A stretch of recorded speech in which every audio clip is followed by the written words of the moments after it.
ఒకసారి ఏం జరిగిందంటే నేను మా ఇంట్లో ఉన్నా, నాకు తెలిసిన ఆయన ఒక ఆయన ఫోన్ చేసి, గురు నువ్వు ఒక చోటుకి వెళ్ళు, ఆయన నీకు ఒక ప్యాకెట్ ఇస్తాడు, అది నాకు తీసుకొని వచ్చి లేదా నీ దగ్గర పెట్టుకుని నేను వచ్చి తీసుకుంటాను. నేను ఆల్రెడీ ఒక చోటుకి వెళ్ళా, లేట్ అయిపోయింది, చేస్తానులేండి అని. బట్ ఆయన రెడీగా ఉండమని చెప్పండి, వెయిట్ చేయించద్దని చెప్పండి, నేను వెళ్ళి తీసుకొని వచ్చేస్తాను. అది సమ్ పలానా ఏదో ఆఫీసు 14th floor లో ఉంటాడు ఆయన రెడీగా ఉండమని చెప్పండి. సరే పెట్టేసిన తర్వాత నేను బైక్ కీస్ ఎక్కడో పెట్టేసుకోవడం ఎత్తుక్కోవడం లేట్ అయిపోయింది.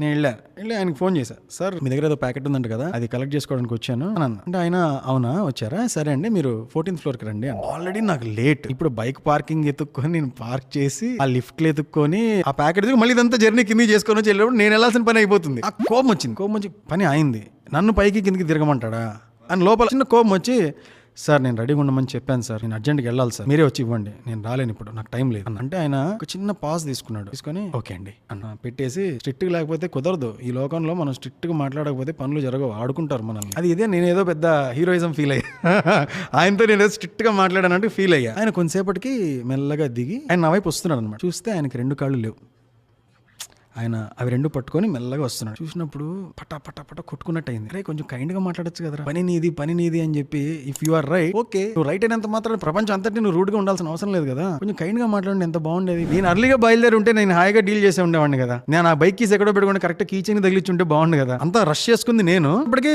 నాదే రైట్ అవ్వచ్చు, కానీ నాకు ఛాన్స్ ఉండింది కదా. When you are right also choose kindness.